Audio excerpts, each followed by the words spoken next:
Hey, Cindy A. Lewis here. Welcome.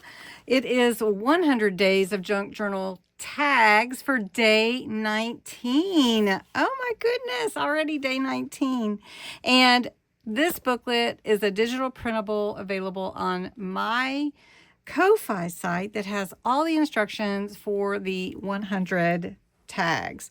Also, I've been sharing some freebie that are templates you can use as patterns to cut out some of the shapes we've been making, because some of the shapes may not be easy to find, and I wanted to make it as easy as possible for you.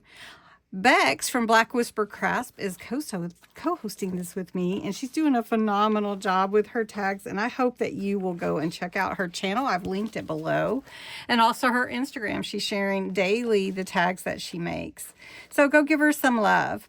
Today we're doing the arrow shaped tag, and I have a template for that as well, because tags need to be a little bit bigger than maybe some of your arrows.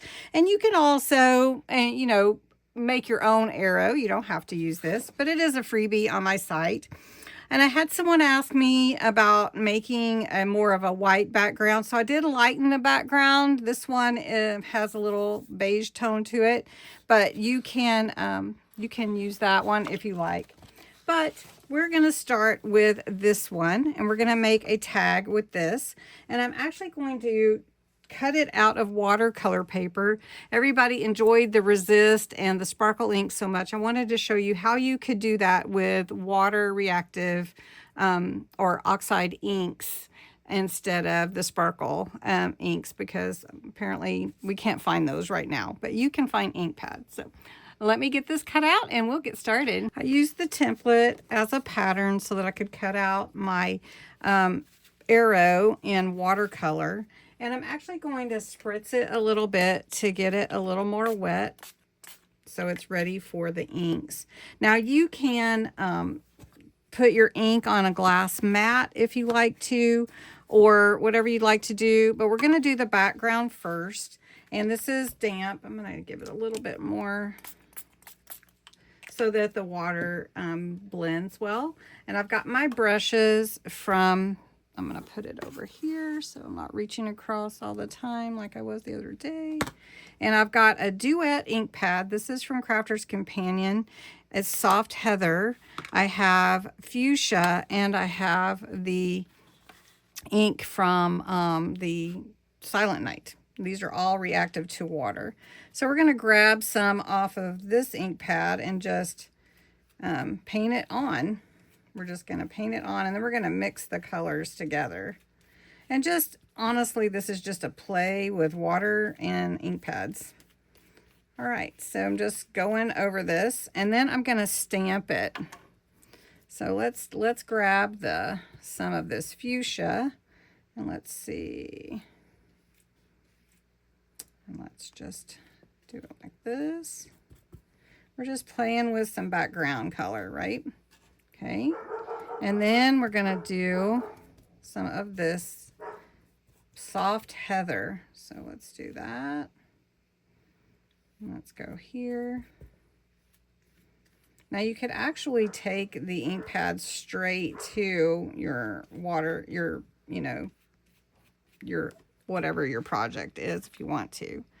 That's pretty. Okay, let's come back with some more blue. I'd like a little more blue on this.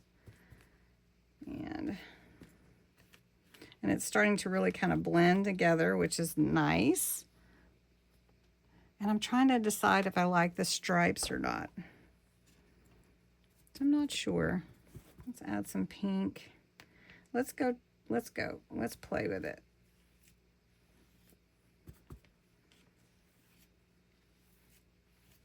And now it's really, let's go back with the blue. And the more water you add, of course, the lighter the wash is going to be on your, but it makes a real pretty background. You see how the water is moving the ink? And you can do that too. And I'm going to let this dry, and then we're going to stamp it. Okay, so this is with it dabbed off. Now I want to come in without any extra water. And I just want to come over it once more. I guess I'm liking the stripes.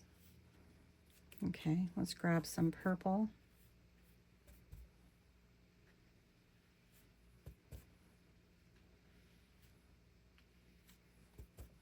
Soft heather, I mean.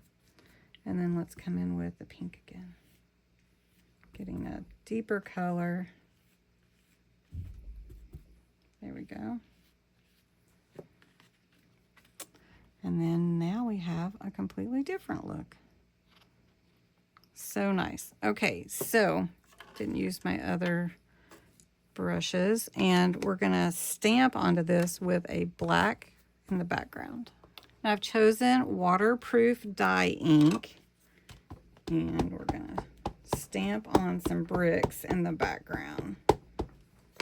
And we're gonna have our arrow like this, so we're gonna stamp on some bricks here, and then some bricks here. All right, so I've got my Crystal Sparkle pen. I stamped bricks in the background here and added some words. What's the first word you see? Can you read them? What's the first one you see? Put it in the chat below. Okay, I'm adding some sparkle to each word, and then I'm going to come back and add a little bit of glitter paste as well. So we're going to add some glitter paste. Yeah, I'm getting to the bottom of it. Just a little. And just add that. What was the first word you saw? And yes, I went with my fun colors of the pinks, fuchsia, silent night, and soft heather. And this is just a fun tag.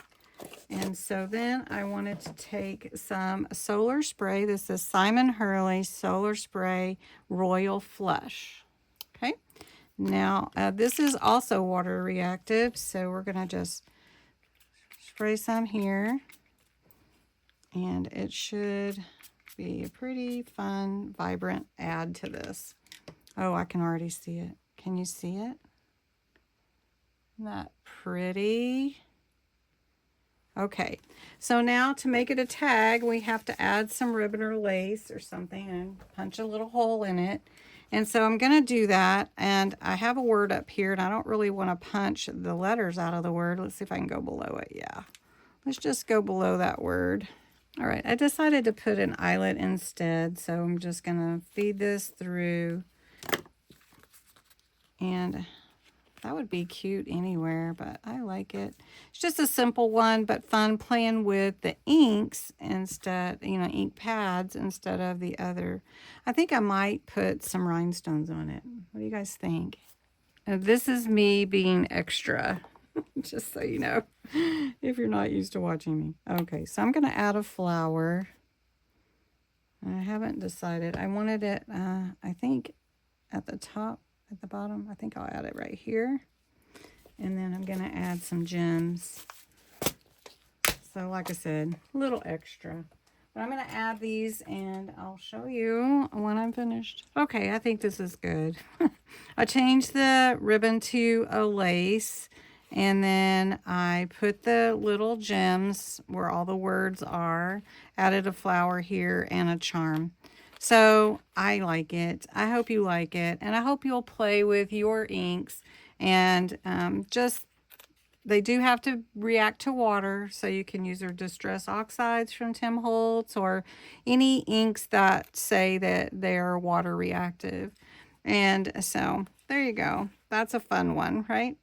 Well, thanks so much for watching day 19 of 100 Days of Tags, and I hope you'll come back tomorrow and see day 20. Thanks for watching.